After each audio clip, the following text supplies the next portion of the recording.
नमस्ते। हस्बैंड बाज़ार से सब वेजिटेबल्स ला दिए हैं, लेकिन उसको सही जगह पे स्टोर करना मतलब बहुत ही एक बड़ा डिफ़िकल्ट टास्क है। बस लेकिन एक बार अगर ये टास्क आप कर ले तो एकदम निश्चिंत हो जाएंगे। तो मैं किस तरह से ऑर्गेनाइज़ कर रही हूँ वेजिटेबल्स और फिश और अंडा, और चलिए मेरे साथ बने रहिए और एंड तक देखते रहिए मैं क्या क्या करती हूँ, और एक लास्ट में क्या करती हूँ वो भी देखते रहिए मेरे साथ। चलिए, बाज़ार से सब्ज़ी आ गया है। अब मैं आपको स्टोर करके दिखाऊंगी, बस वही सब्ज़ी स्टोर करके दिखाऊंगी जो मतलब ख़राब होने का डर ज़्यादा रहता है।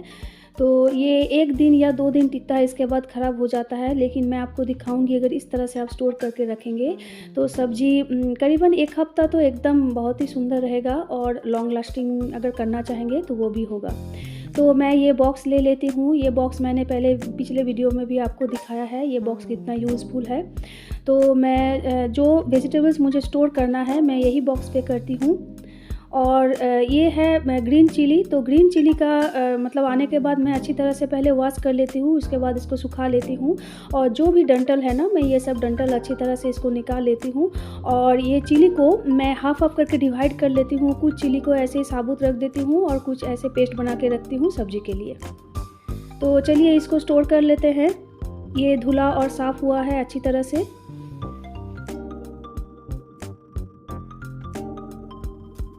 टमाटर को भी मैं इस तरह से स्टोर कर लेती हूँ। ये भी अच्छी तरह से वॉश है और कॉटन कपड़े के साथ अच्छी तरह से पोंछ लिया है। और चिली और टमाटर को भी मैं ऐसे करके रखती हूँ। अब चलिए मैं दिखाती हूँ कोरिएंडर लीव्स मैं किस तरह से स्टोर करती हूँ। तो कोरिएंडर लीव्स के लिए पहले धो मत लीजिए, पहले जो है अच्छी तरह से इसको चुन लीजिए, और जो भी स्टेम है उसको काट लीजिए। और मतलब जो भी कुछ सड़ा हुआ पत्ता रहता है, कुछ गंदा रहता है, कुछ घास फूस भी रहता है कोरिएंडर लीव्स में, तो आप इस तरह से रख के देखिए, ये बहुत दिन रहता है। और मैं और एक ट्रिक बताती हूँ, अगर आपके पास ये अगर बॉक्स नहीं है तो आप इस तरह से भी स्टोर कर सकते हैं। आप एक गिलास में पानी ले लीजिए और पूरा धनिया पत्ता जैसे लगता है स्टेम के साथ, स्टेम को मत काटिए, और पूरा एकदम जैसे फ्लावर वास में फ्लावर रहता है वैसे ही रख दीजिए। ये बहुत दिन तक रहता है, एकदम भी ख़राब नहीं होगा। बस आपको करना है कि पानी रोज़ बदल दे और बस ऐसे ही रख दे किचन में, तो ये देखने में भी सुंदर लगता है और बहुत दिन तक स्टोर भी रहता है। तो चलिए जो भी कोरिएंडर लीव्स है मैं इसको भी अच्छी तरह से चुन लेती हूँ, और जो भी स्टेम है उसको भी काट लेती हूँ, क्योंकि उसमें मिट्टी रहता है। तो मैं पहले काट लूँगी, उसके बाद इसको अच्छी तरह से धो के और पानी ड्रेन करके मैं इसमें स्टोर कर लूँगी। तो देखिए ये मैं अच्छी तरह से मैंने इसको धो लिया है और पानी भी ड्रेन कर दिया है। और जो भी थोड़ा बहुत पानी रह जाएगा ना, तो ये बॉक्स में ये जो आप नेट आपको दिख रहा है, ये नेट के अंदर ये पानी ड्रेन हो जाएगा, और मतलब ज़रा भी ये ख़राब नहीं होगा। आप 1 हफ़्ता से भी ज़्यादा आप स्टोर करके रख सकते हैं, और रेगुलर यूज़ के लिए वो ग्लास में भी आप कोरिएंडर लीव्स आप इसको इस तरह से रख सकते हैं। चलिए रेडी है ये स्टोर करने के लिए, मैं इसको स्टोर कर देती हूँ। अब मैं आपको दिखाती हूँ कि मैं पीस कैसे स्टोर करके रखती हूँ। तो पहले इसको क्या करना है, पहले इसको जो दाना है ये दाना को आप निकाल लीजिए, क्योंकि अगर छिलका समेत आप इसको रख देंगे ना फ्रिज में तो छिलका ज़्यादा दिन रहता नहीं है, छिलका सड़ जाता है और उसकी वजह से जो अंदर जो दाना है वो भी ख़राब हो जाता है। तो आप थोड़ा सा टाइम निकाल के आप ये वाला काम, थोड़ा सा टाइम कंज्यूमिंग होता है लेकिन आप ये काम कर ले तो आपका पीस बहुत दिन तक आप स्टोर इसको रख सकते हैं। तो देखिए मैंने सब दाना है जो निकाल लिया है। अब चलिए इसको स्टोर कर लेते हैं। और मैं कुछ पीस को स्टोर करती हूँ और कुछ पेस्ट बना के थोड़ा सा रखती हूँ सैंडविच बनाने के लिए या पराठा बनाने के लिए, बच्चे के टिफ़िन में भी देने के लिए बहुत ही ईजी होता है।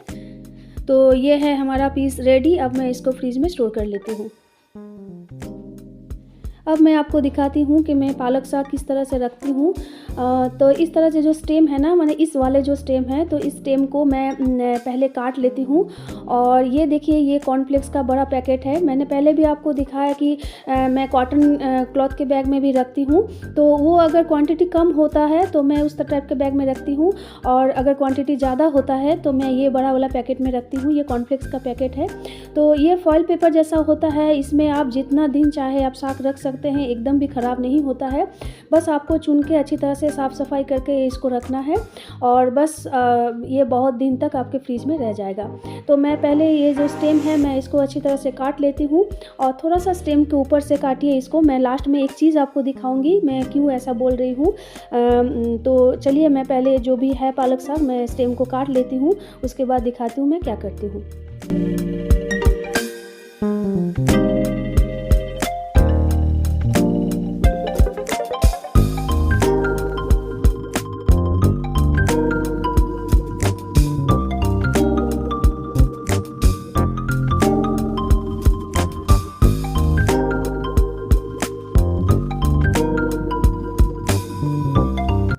और जो पैकेट में ऐसे जिप लगा रहता है तो मैं इस टाइप का पैकेट में फेंकती नहीं हूँ, ये बहुत ही यूज़फुल होता है। स्टोर करके आप जिप अप कर लीजिए। और चलिए ये जो फ़िश है मैं इसको भी स्टोर कर लेती हूँ और बाकी जो भी सामान है मैं सब एक एक करके स्टोर कर लेती हूँ किचन में और फ्रिज में।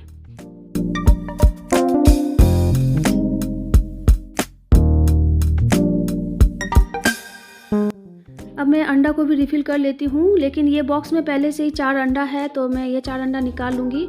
और ये देखिए मैंने पालक साग को भी स्टोर कर लिया है। और वो जो पिछले वाला जो 4 अंडा है मैं इसको पहले निकाल लूँगी और नया वाला जो है मैं इसको पहले स्टोर कर लूँगी। तो ये वाला बॉक्स बहुत ही यूज़फुल है, इसमें करीबन 24 एग्स आ जाता है।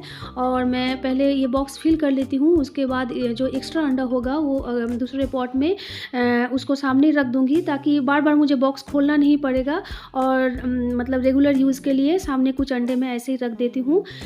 तो ये देखिए फ्रिज के दरवाजे में एक अंडे रखने का रैक होता है, मैं वहाँ पर रख देती हूँ।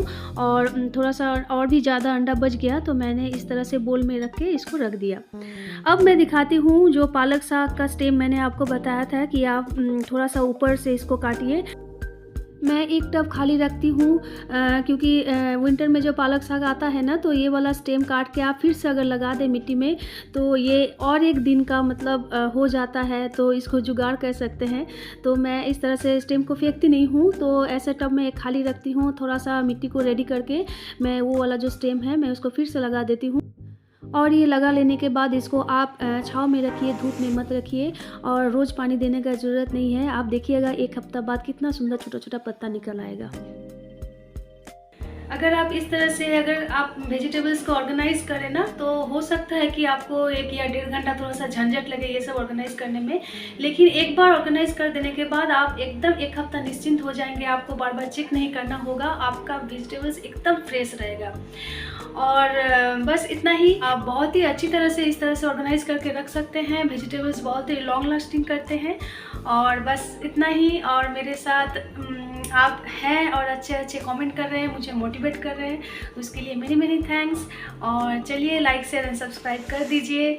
और क्या, आज का ब्लॉग यहीं पर ख़त्म करती हूँ। बाय।